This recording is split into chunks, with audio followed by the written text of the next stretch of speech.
I want to give a quick shout out to our newest subscriber, Patrick S. Welcome to the family.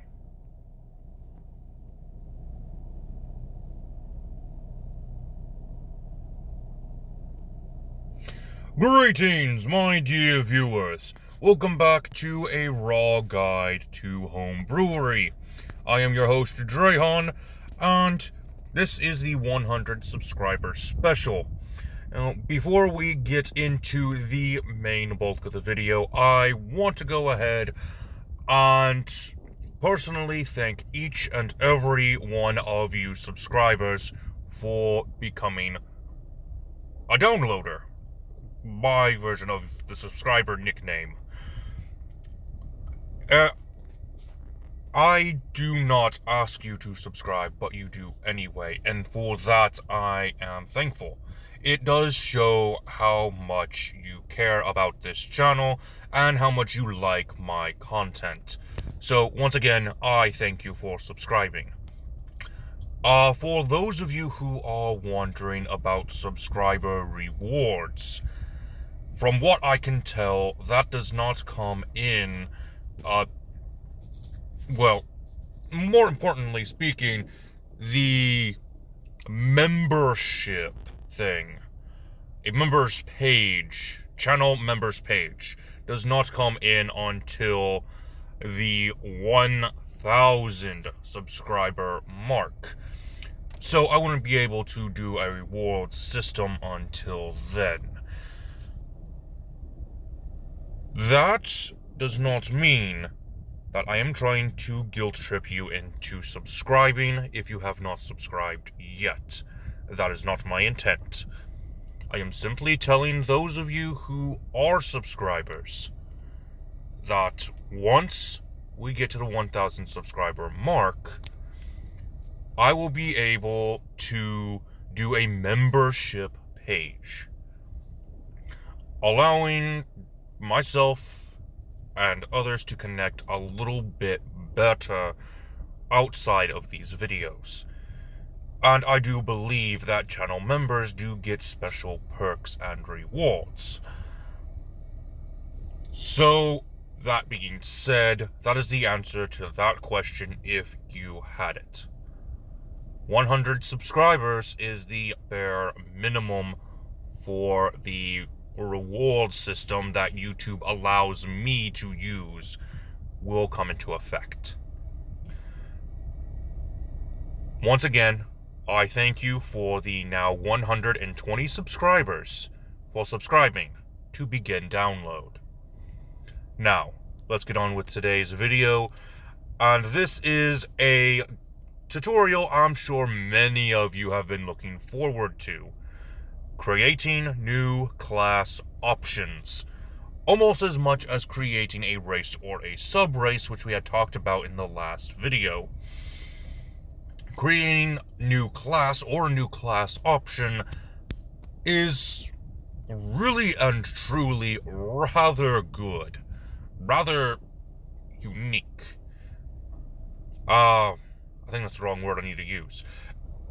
Anyway, it's something that everyone anticipates doing because it helps give your worlds a story. It even says so in the Dungeon Master's Guide on page 288, that there would be some sort of tie into your homebrew world. Why does this subclass exist for this particular class? Or why does this class even exist? That helps tie your worlds together.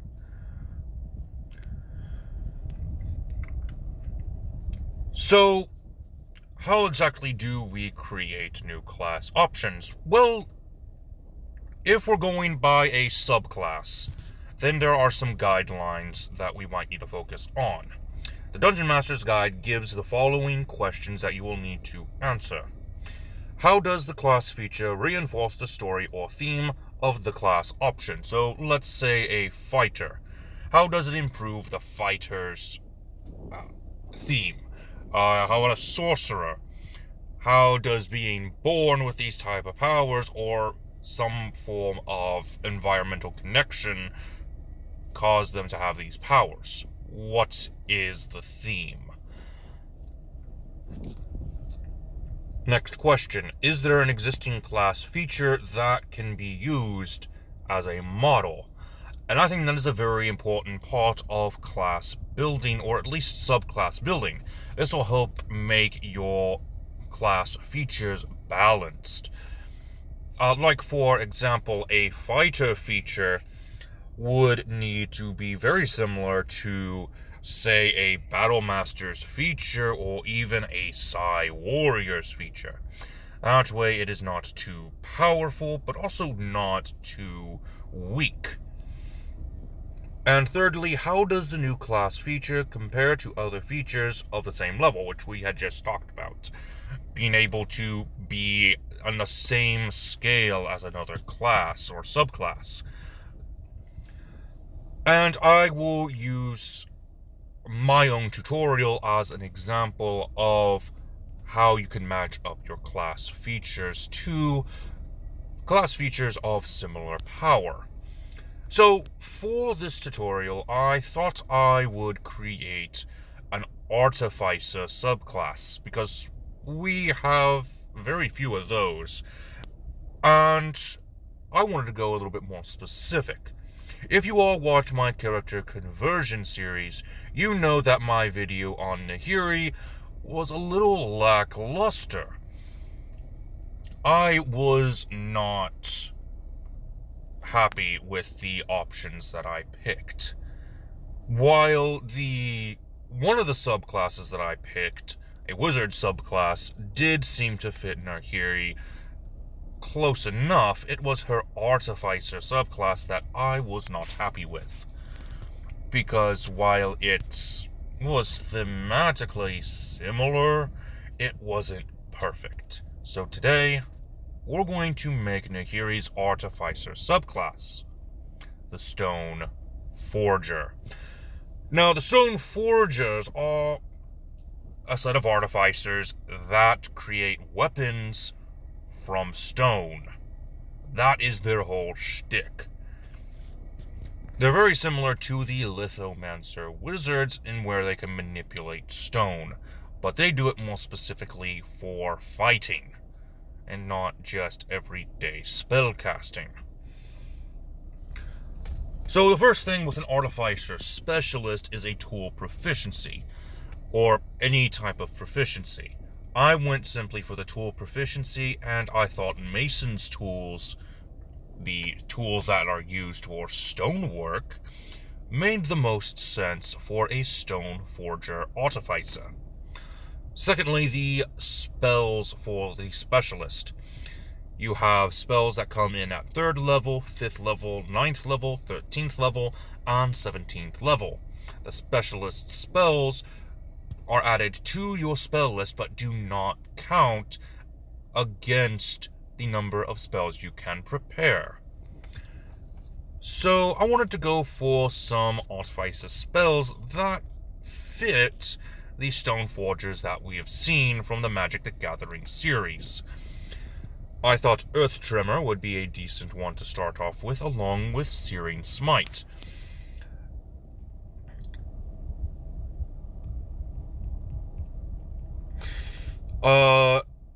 Cloud of Daggers and Spiritual Weapon, of course, since you're creating weapons here. Cloud of Daggers, Spiritual Weapon, Conjure Barrage, Meld into Stone, Stone Skin, Banishment, Holy Weapon, and Planar Binding. The Stoneforge Blade is the first feature I want to take a look at, and I thought it would be very similar to the Pact Boon, Pact of the Blade, from the Warlock. At least most of it. Will take away that last little bit.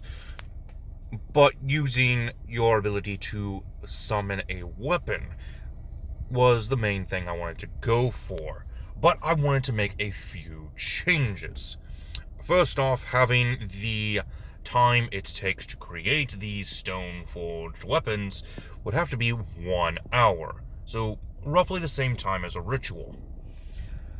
You must be touching or within 5 feet of a medium or large object comprised of stone.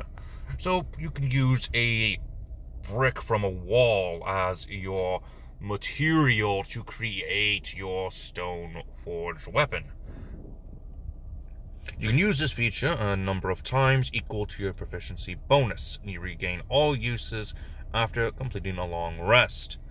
And you can have a number of stone blades, as they are canonically called, created at a time equal to half your artificer level, rounded down. Now, for the power of the stone blade, I wanted to be very similar to what we've seen in Magic the Gathering. Form of the Beast actually gives us something similar to what I'm wanting. More specifically, the Claws feature.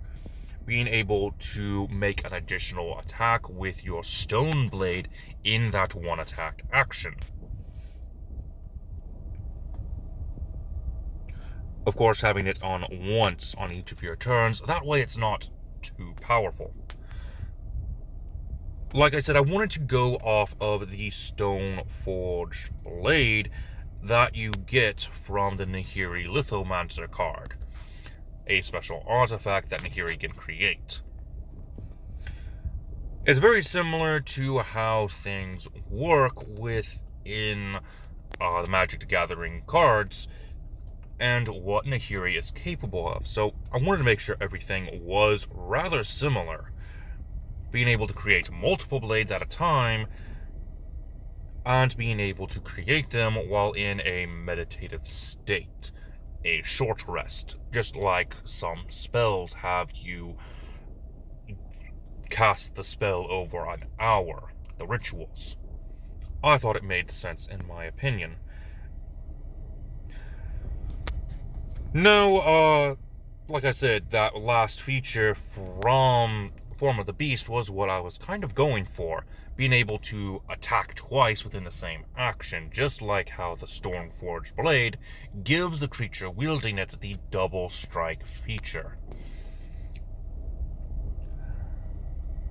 Another thing is the Hedron feature.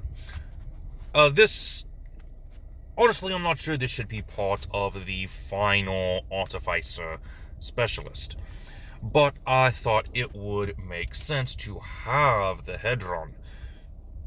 Basically, just have a small, kind of a magic item of sorts, similar to how the infusions work, but this is a special item you can create outside of the infusions.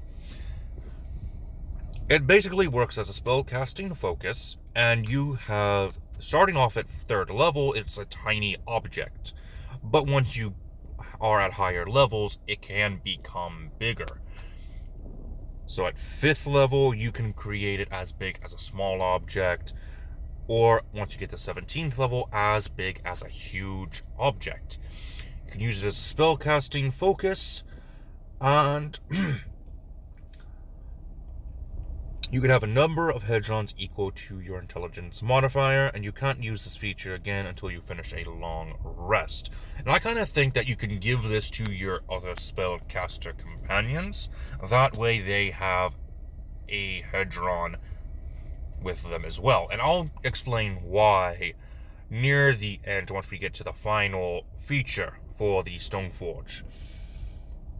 But having a instant spellcasting focus seemed like a good pick. And, well, Hedron is an important part of Nahiri's story. A part of the Stoneforger's story. Moving on to 5th level, much like most of the martial type artificers, 5th level will gain the extra attack feature, being able to make 2 attacks per action. Of course, with the Stoneforged Blade, that would increase your number of attacks to 3. So it does get a little bit more powerful, much like with the Barbarian subclass. But, of course, you would have to still have the Stoneforged Blade on your person. If it's taken away, then you can't really use it. At 9th level, we get the improved Stone Blades. The Stone Blades you create are now able to be upgraded by your Infuse item feature as if they were non-magical weapons. The chosen infusion doesn't count against the number of infusions you can activate. Additionally, the chosen infusion affects any stone blades you create. This is a little bit powerful, yes. That's why I wanted to limit it.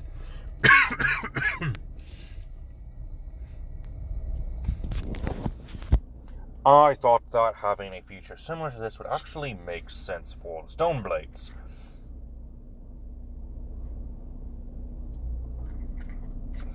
Create a decent stone blade. It counts as a magic item for resistances, kind of like the Pact of the Blade feature.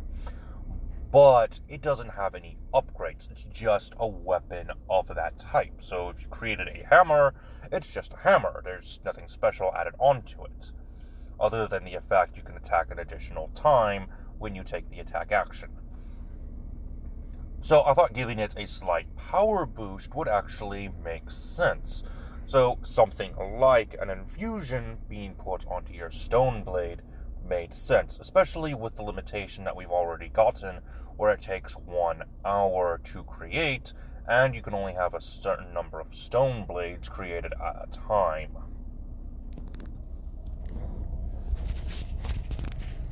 And moving on to our final feature, at level 15, the Hedron Prison.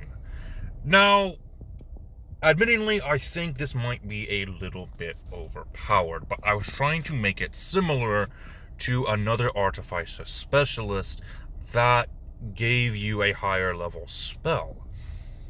So with Hedron Prison, a creature using a Hedron as a spellcasting focus are able to encast the Imprisonment spell through it. Already a pretty decent ability, but I made sure to tie in some abilities from the Magic the Gathering series that made sense. Like, in the comic series, the reason why the Eldrazi are imprisoned are because of these Hedrons.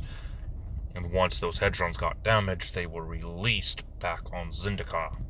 So I wanted to incorporate that in this Hedron Prison ability. I did the following.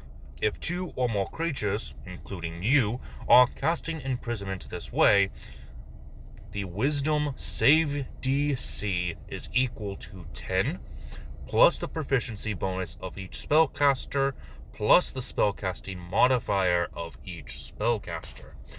Not the spell attack modifier, just the spellcasting modifier.